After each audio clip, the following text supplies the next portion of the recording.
Les noms sublimes d'Allah. Comment s'en inspirer et les traduire en comportement? Les noms sublimes d'Allah. Avec Kamal Shekat, tous les jours sur Radio Ifriqiya FM. Ifriqiya FM, la voix africaine.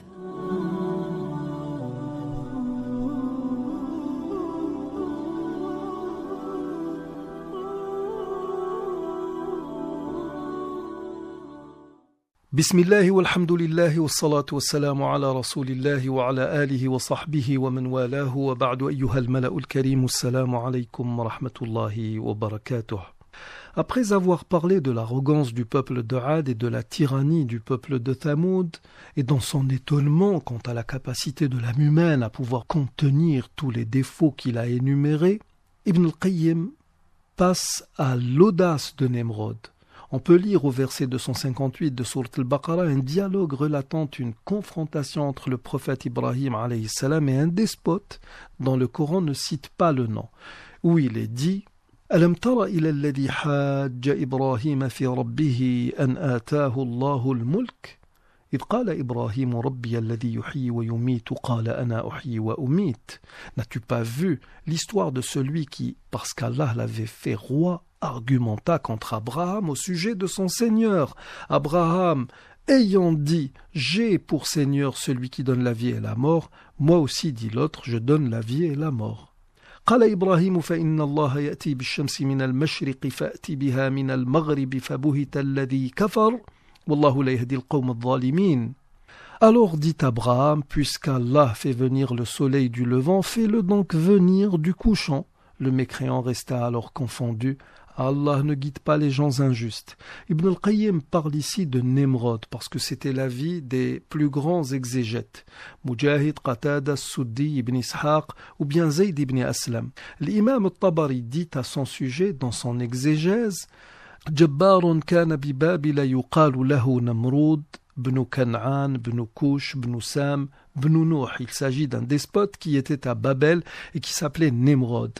Il était le fils de Canaan, fils de Couche, fils de Sem, fils de Noé, paix sur lui. Cette première généalogie est celle qui est la plus proche de celle que l'on trouve au chapitre 10 de la Genèse, qui nous donne Nemrod, fils de Couche, fils de Cham, fils de Noé.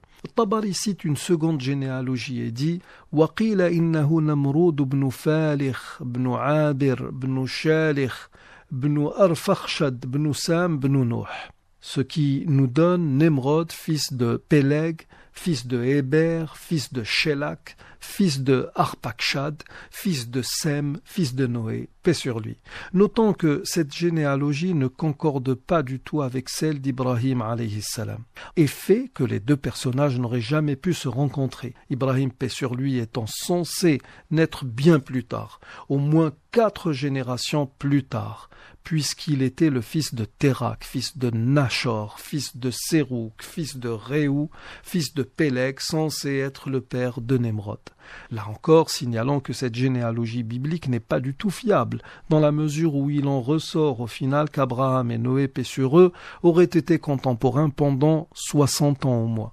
Cela dit, pour ceux qui n'ont pas hésité à relever une confusion chez les exégètes musulmans, il y a un dialogue réunissant Abraham, paix sur lui, à un Nemrod dans le Midrash Bereshit Rabbah 38-19. Et ce Nemrod-là était un adorateur du feu.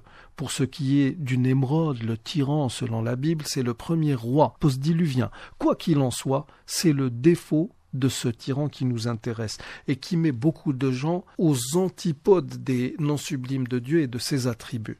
Selon Ibn Kathir, ce roi aurait demandé à Abraham la preuve de l'existence du Dieu auquel il appelait. Abraham lui répondit « Mon Seigneur est celui qui fait vivre et qui fait mourir, c'est-à-dire qu'il peut anéantir toute créature comme il peut la laisser exister. » Le roi répliqua « Moi aussi je fais vivre et je fais mourir. » Qatada a commenté la réponse du roi en disant « On m'amène 2 coupables condamnés à mort, je tue l'un et je laisse l'autre vivre, en lui accordant mon amnistie. » Ceci était d'après lui le sens de la vie et de la mort. Mais en fait, il n'a donné cette réponse que par obstination et incrédulité.